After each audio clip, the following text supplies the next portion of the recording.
So May was a quite good month. I actually read like 13 books. Who am I? Yeah, it sounds better than it actually is. No, I did read 13 books, but I had quite a few that were like nearly finished at the end of April that I then finished like quite early on in May. So yeah, let's just go through them. We'll do the usual gubbins. I'll do a little bit of stats at the beginning. Everything will be what's the word? Chaptered. This is chaptered for your perusal, but I'll do stats first and then I'll go through the books that I've read. I probably won't go through all of them because some of them were for the Jalak Prize rankings that I did the video for, so if you want to see my thoughts on those you can see them there. And I did an in-depth review for Things We Have Withheld by Kai Miller, so I probably won't talk about that too much today either, but everything else is to be discussed. So yes, I read 13 books. I also DNF'd four books DNF this month, which is the most I've DNF'd in a month all year. I clearly had no patience for crap books this month, so we'll talk about that. With regard to mood, 50% of my reading was taken up by reflective and emotional books, so yeah, that sounds about right.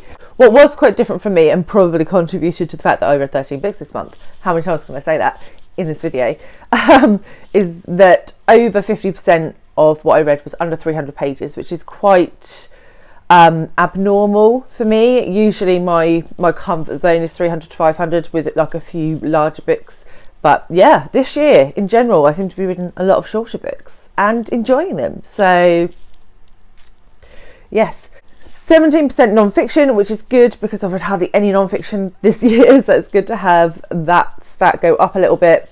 With regard to genres, this is how it broke down.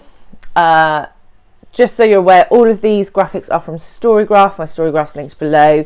If you want to stalk me there, feel free. And some of these books are sort of double categorized. So you could have like a fantasy romance, for example, and it would fall into fantasy and romance. So there's more than 13. There's more than 13 books here, but it gives you a flavour for the genres I was reading. So we had 6 literary, 3 classics, and then we had 2 apiece for sci-fi, memoir, historical and contemporary, and then a smattering of other bits and pieces in there also. So with regard to format, I did 4 physical books, 4 ebooks and 5 audiobooks. Star ratings were pretty good this month. I had 1 2-star, which I should DNF, but it was only a 4-hour audiobook, so we'll talk about that in a minute. 2 3 stars, 5 4 stars, 1 4.5 star. I don't usually give 4.5s. I don't usually give halves, but this one was so close to 5-star. I couldn't not give it the little half. And 4 5-star reads. So yeah, a really, really good reading month. So what was that, like 10 of the books I read out of the 13 were 4 and above. So can't really grumble at that. Okay, so let's start with the salty content. So for DNFs, the first book that I DNF'd was Keeping the House by Tishsin. I'm not sure if that's how you say her name. This just wasn't for me. I did talk about this again in the Jalak Prize rankings videos, so if you want my more in-depth thoughts then head there, but the writing style just wasn't for me. However, I did see Rushie over at Roshine's Reading review this, and this was top of her list. So, you know, if the writing style's for you, then it probably is a good book, but it just didn't work for me, and I DNF'd it at about 70 pages. Next, we have A Room of One's Own by Virginia Woolf. This is sort of, I think there's 2 dictated lectures or essays about being a female writer in the 19 whatevers, but I was bored. Yeah, it was one of those where you're reading it and you just don't care about anything. There was a lot of talk about dinners, and I was just like, oh, I don't care. So DNF that probably at about 15 pages. Okay, now we got on to a real salty one. So, The Hating Game by Sally Thorne. Yeah. So, caveat this with, I am not a romance reader. I don't really like romance. I picked this up because it was part of my, like, in real life book club. And so we thought we'd give it a go because one of us likes romance. So we thought we'd choose a nice easy romance, and I was quite looking forward to it. I thought it'd be nice to have like a nice easy read, quick read, not too much brain power required. Holy crap. So the point at which I DNF'd this was when the male character, we were told, had an erection so hard it could dent a tin can.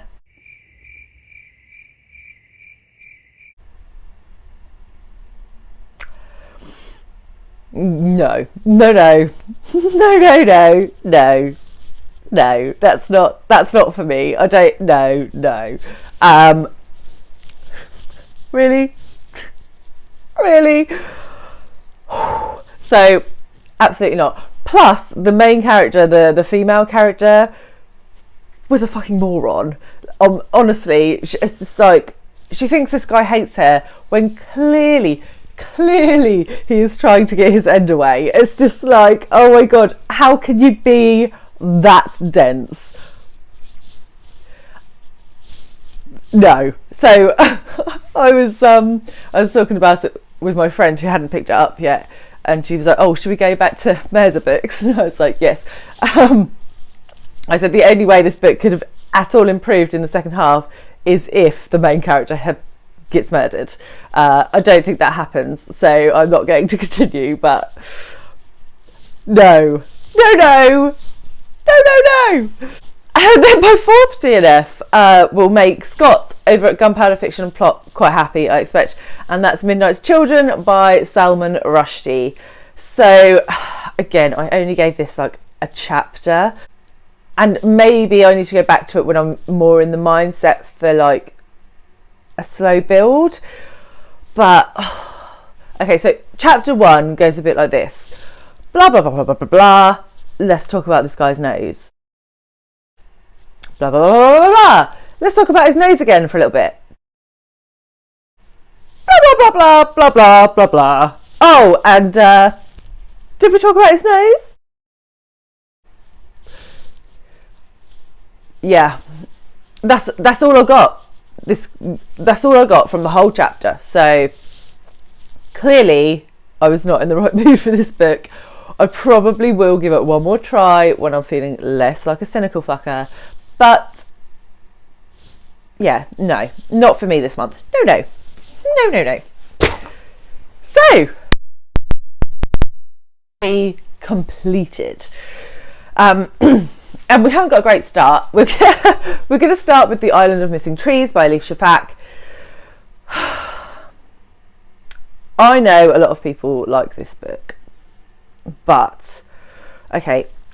So in this, we're following. We have like two main characters. We have a Greek Cypriot and a Turkish Cypriot who sort of fell in love, star-crossed lovers. And then we look at the sort of generational trauma and they moved to the UK, and we look at sort of second generation immigrants, and part of it is narrated by a fig tree. So I had a few issues with this. Firstly, these people like met once and then were instantly in love. We had no backstory, no how they got to know each other. They just, oh, I looked at her and I loved her. Did you really? Did you? And then like it makes out like it's this epic love story, and it's based on no foundations whatsoever. Why do you love her? You don't even know her. You don't know her.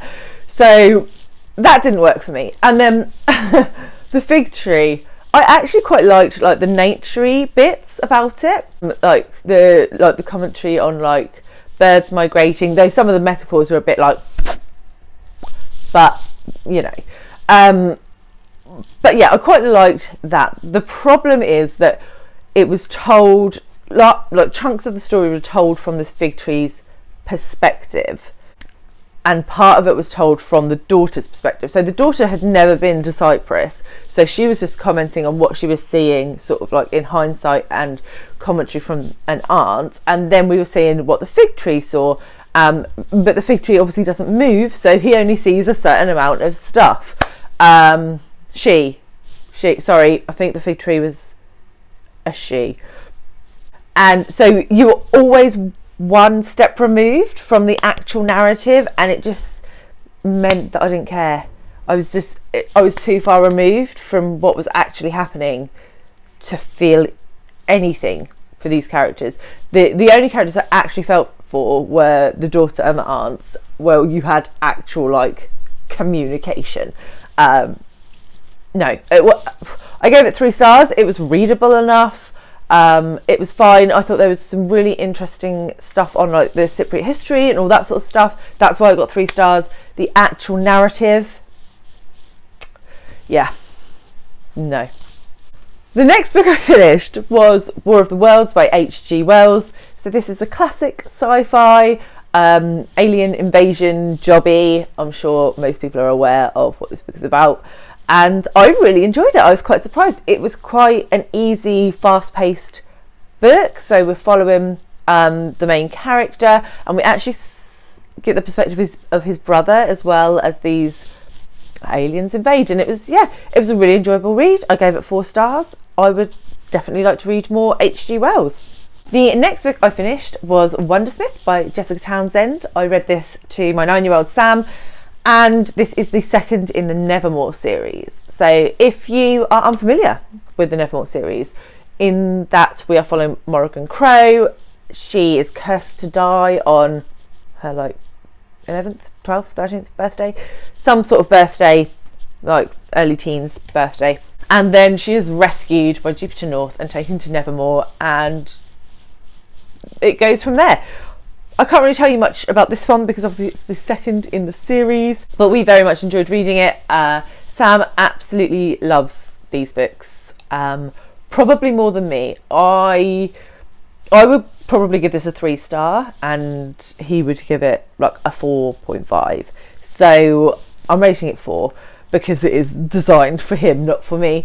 But yeah, I'm just really enjoying the ride of experiencing it together. The next book I finished was Pachinko by Min Jin Lee. The astute among you, particularly Fraser, who pointed it out last month, realised that I was running a read along for this in April, and I didn't wrap it up at the end of April. That's because I didn't finish it in April because, hello, my name's Gemma. But I did finish it early doors in May, and it was a reread, and I loved it again. This is a multi-generational, I think probably most people know because lots of people have been wrapping it up lately, multi-generational story following Korean immigrants in Japan and sort of their struggles with poverty and racism and just general life, and it's fantastic, and I loved it just as much the second time around. I particularly love the fact that I read it with such an amazing group of people, so thank you to everybody who contributed to that. A special thanks to Kristen at Enter the Book, who put a lot of background on the biblical references in this, which I had not picked up on the first time and definitely would not have picked up on the second time had she not been in the group. So thank you, Kristen, very much for that. And yeah, another 5 star. Okay, then I finished Anne of the Island by Ellen Montgomery. This is the third in the Anne of Green Gables series. So Anne is an orphan who gets taken in by a brother and sister in Avonlea, and it's just, the series just sort of follows her life, so through childhood, and now she's in this one. She was like at uni. It was fine, if I'm honest. I'm starting to get a bit disenchanted with the series, mainly because I don't know, I just feel like it hasn't got that charm to it that it had in the first book. It almost feels like forced out books at this point. I don't know, maybe that's a little bit unfair. I should continue with the series, but I'm just struggling to want to pick up the next one. In particular, there was a character in this, Phil, who I thought was a narcissistic pain in the arse. So yeah, it was fine. I gave it 3 stars. It was fine, but I kind of don't want to continue because I don't want to like ruin my love of Anne of Green Gables by reading anymore. But we'll see. I haven't decided. Next, I read Consumed by Arifa Akbar.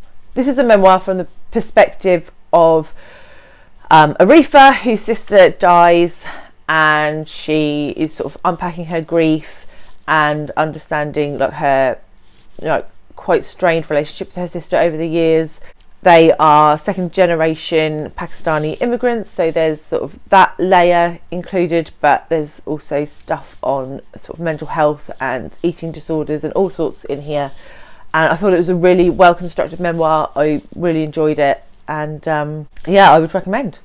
Next up, I have a book that I buddy read, and that is Of Mice and Men by John Steinbeck. This is also a reread for me. 2 rereads in a month. Who am I?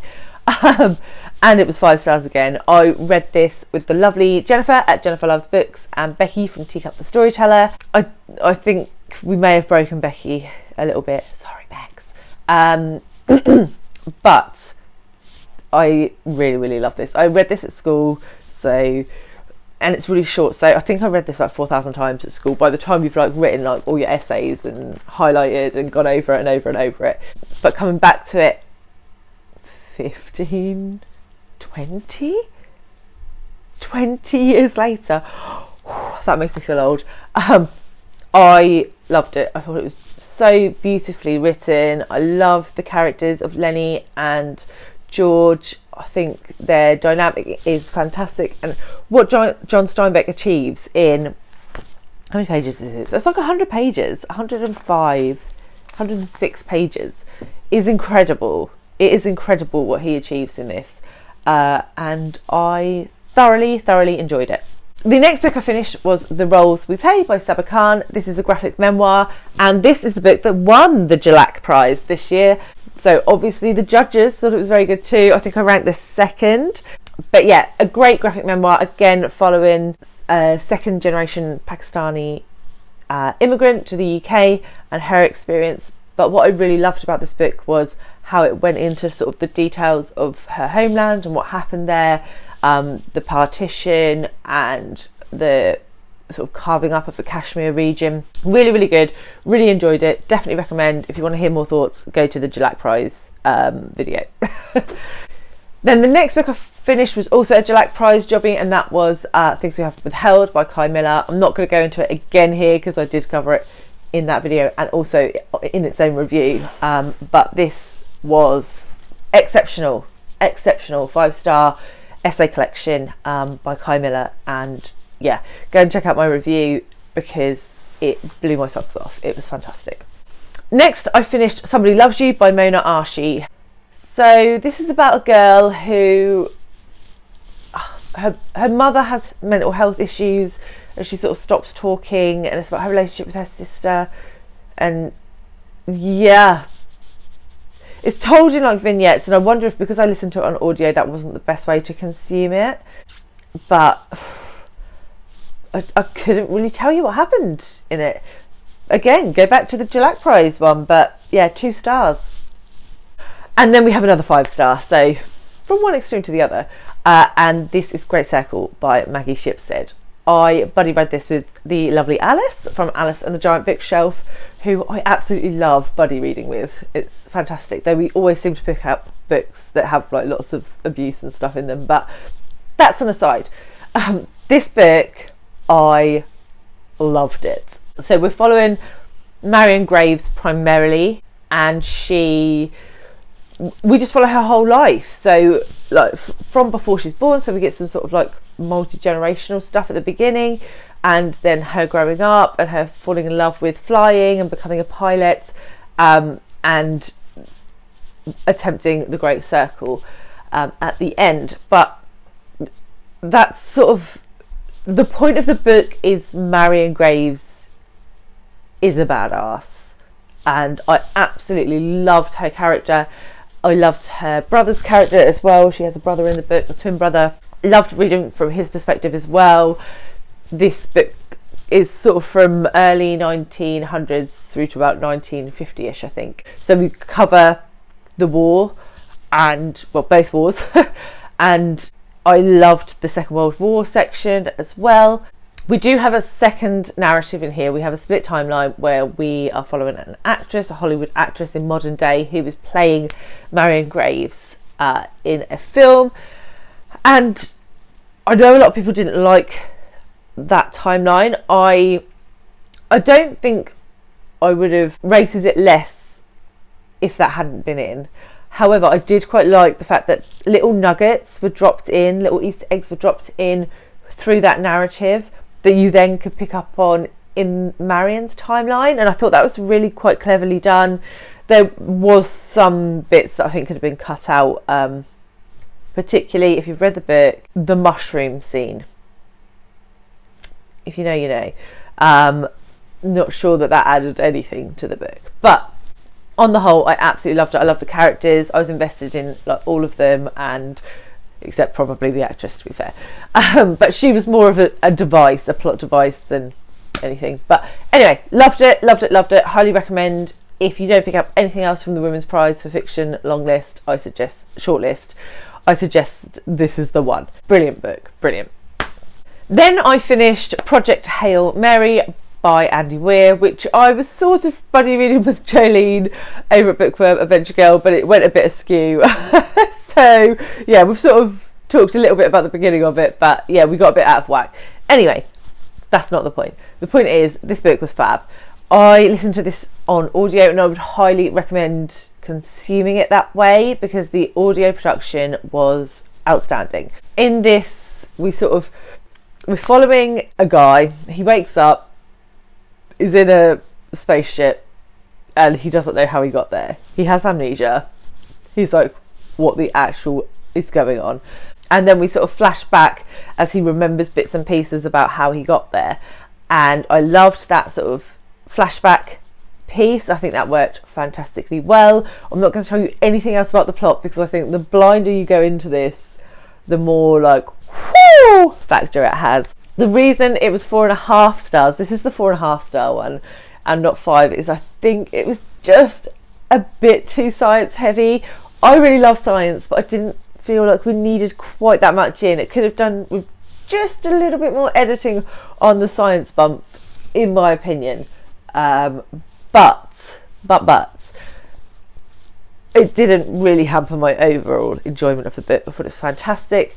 There was one character in particular that I absolutely loved, who was called Rocky. If you've read the book, you know who I'm talking about. I loved him. And I thought the end was delightful. So yeah, 4.5 stars, really highly recommend. Definitely pick up the audiobook if you're thinking about trying this one, because it was so good, so good. And then the final book I finished was one that I actually picked up the previous month and put down, and that's The Paper Palace by Miranda Cowley Heller. So I picked this up when I was reading the long list. I read like the first part because it's sort of split into parts. And then I put it down because I had loads of other stuff to do, and then my library hold lapsed.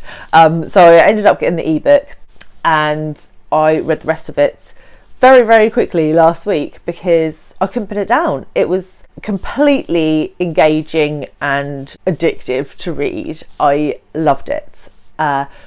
There is a lot of trigger warnings in this for pretty much everything you can imagine, but it was just such a compulsive book to read. Like I say, I couldn't put it down. I gave it 4 stars. I actually think it deserves a place over some of the other books that are on the Women's Prize shortlist because I enjoyed this much more than some of the others. Missing Trees, Form and Emptiness. So yeah, I thought it was a fantastic book, and I was so glad I didn't just put it down and never pick it up again because it was, I loved it. I thought it was fab. I haven't told you what it's about though. In this we follow a woman, Elle, and she is in her 50s, and it opens with her cheating on her husband with her best friend's husband. having a bit of outside, yeah. And then we sort of go back and we understand, it's quite multi-generational again, so understand like her parents, why her mother is the way that she is, and how she met her husband and this man that she's, you know, and what's brought her to this moment, and then we find out what happens afterwards ish. So yeah, I just thought it was marvellous. I really loved it, and I know I would recommend that one too. So yeah, a pretty good reader month all in all. A couple of duds, a bit of saltiness in there, and yeah, I really enjoyed a lot of the books. So what was your favourite book of May, or favourite couple if you can't narrow it down, and did you DNF any? Because four DNFs in May. And I will be back with another one very soon. If you want to see what I'm going to be reading in June, you can see my TBR video here, and I will see you very soon with another one. Bye guys.